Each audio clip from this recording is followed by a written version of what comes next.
Outrage Explained. Kurt Gray studies our deepest beliefs, from morality to religion, and hopes his newest book will help bridge political divides. By Alyssa LaFaro. November 1st, 2024. Kurt Gray never has a dull rideshare. Whenever a driver asks him what he does, and he replies, "I study morality and politics," it often opens a can of worms he can't get the lid back onto. Democrats, Republicans, communists, Christian nationalists, they all want to talk to Gray. Thankfully, the social psychologist teaches a class on the science of moral understanding at UNC Chapel Hill and knows how these conversations go and how to keep them from going off the rails. You need to listen, he says. You need to give people the benefit of the doubt to understand that they're trying to be good and usually have the best intentions. And when someone steps over the line, you need to respectfully say, "Let's back up a little," instead of name-calling or judging. It can be tough to keep your cool, but every time I talk to someone, it reaffirms that this is important work, and people are willing to bridge divides. For more than a decade, Gray has been researching morality, which he defines as a set of norms shared by a group that revolves around encouraging cooperation and kindness, and discouraging selfishness and aggression. He runs the Deepest Beliefs Lab to study the hot-button topics that stimulate our moral minds, like religion, artificial intelligence, and politics. Unsurprisingly, politics has motivated much of Gray's current work. In 2019, he founded the Center for Science of Moral Understanding to identify why we argue about our political beliefs and how we can bridge those divides. This is also the topic of his latest book, Outraged: Why We Fight About Morality and Politics, and How to Find Common Ground, slated to release in January 2025. I want to connect with everyday people who have tension and outrage in their lives, he says. I want to make sense of that across the country, bridge divides in their lives, and just help people be less outraged. Predators and Prey. In the book, Gray argues that morality is stimulated by the need to protect others from harm. The abortion debate, for instance, often hinges on contrasting viewpoints regarding the protection of potential life and the rights and safety of women. He calls this moral outrage. At its core, moral outrage is a response to the feeling that others are acting immorally and that their immorality is destroying society, he writes. Before diving into the messiness of our polarized political system, Gray builds a foundation for how we got here, including an Anthropology 101 lesson on human evolution. He takes issues with the narrative that humans are apex predators by positioning that we are, instead, more like prey. He shares a story from his early 20s about being stuck in the woods near the Canadian Arctic while working on a team looking for natural gas. He and his team were snowed in and needed to stay overnight in the forest. They built a fire and fell asleep, but then woke up in the middle of the night feeling uneasy. It's hard to put a finger on what exactly was wrong because everything was so miserable, but it felt as if we were being watched, Gray writes. It was a ridiculous feeling. This was no horror movie. The next person was 25 miles away, but we still felt as if something were menacing, lurking in the darkness. They tried to ignore their fears, returning to sleep, and awoke to find large paw prints all around their camp. Their uneasiness was warranted. They were being stalked by lynx. While these wildcats don't hunt humans, they attack in self-defense and can take down deer. Anthropologists have long labeled humans as predators because of our ability to throw things and run long distances, according to Gray. He argues that our early ancestors were making light, wobbly spears that likely couldn't kill animals, and that persistence hunting, running prey to exhaustion, was rare. Understanding that we are more prey than predators matters because, as Gray writes, it fundamentally changes who we think we are and how we understand moral conflict. If people are scared deep down, then their attacks are driven more by desperation than a drive for dominance. Creeps and panics.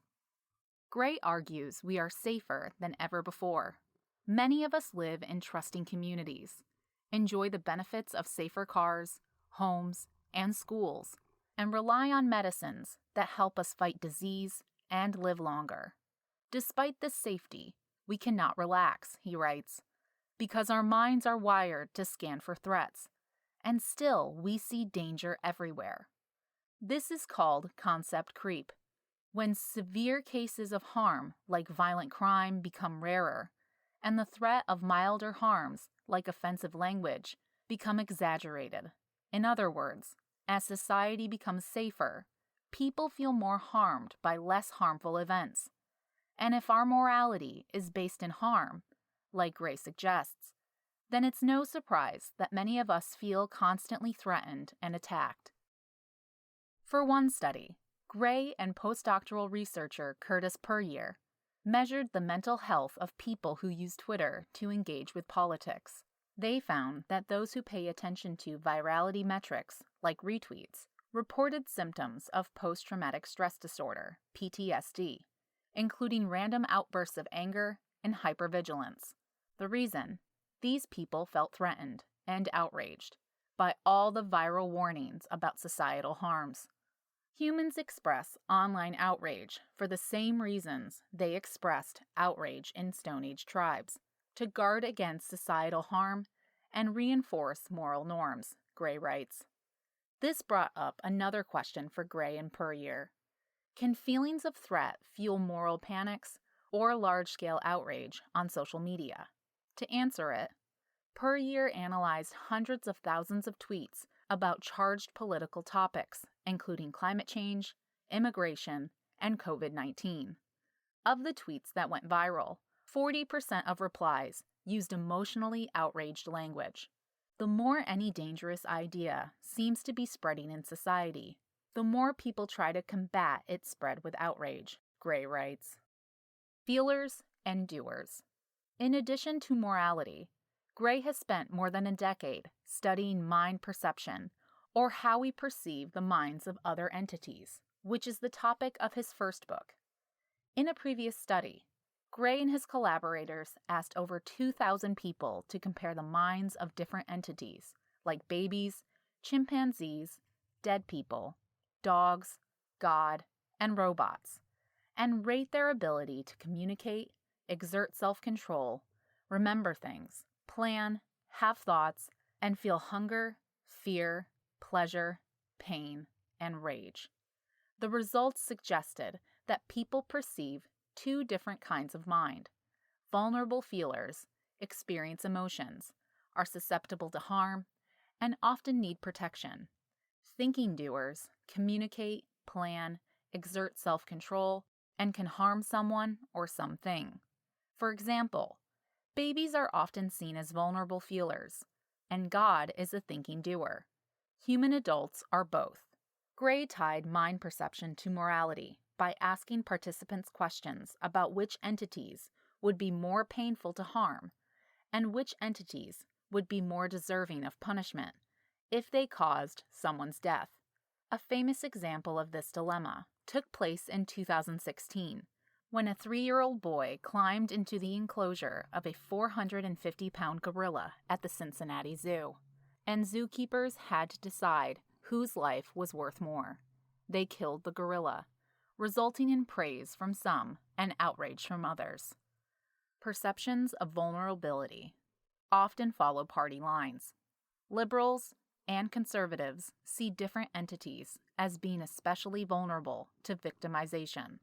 Gray discovered this in a study that gathered people's perceptions about the environment, the divine, the powerful, like police officers and corporate leaders, and the othered, which includes marginalized communities. Most people agreed that the environment and the othered were most vulnerable to victimization, followed by the powerful and the divine. But, compared with conservatives, liberals have higher assumptions of vulnerability, AOVs, about the environment and lower AOVs about the divine, which explains why they see more immorality in Arctic drillings, but less immorality in burning the Bible, Gray writes. Overall, these data show that AOVs are stable perceptions that explain political differences. Facts and stories. Gray's biggest piece of advice for feuding families, friends, and colleagues who are on different sides of the political aisle is to share stories that support your beliefs, not facts. A major driver of conflict is dehumanization, he writes.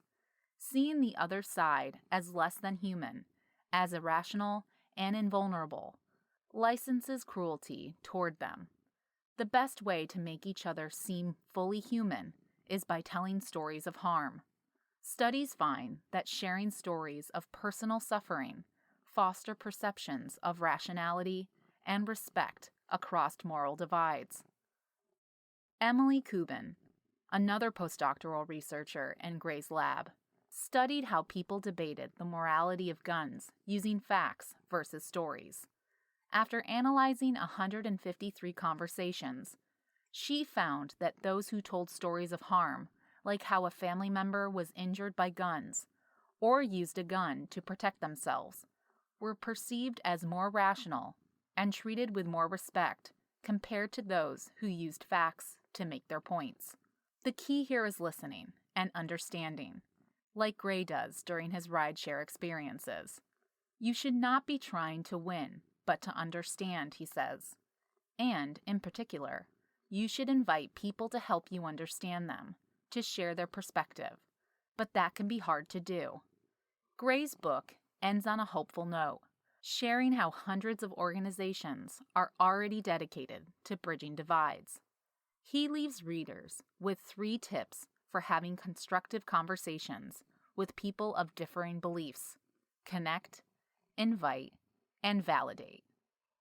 It is true that many of us today are outraged, he writes, but most of us want to be less outraged, and understanding the truth about our moral minds will help.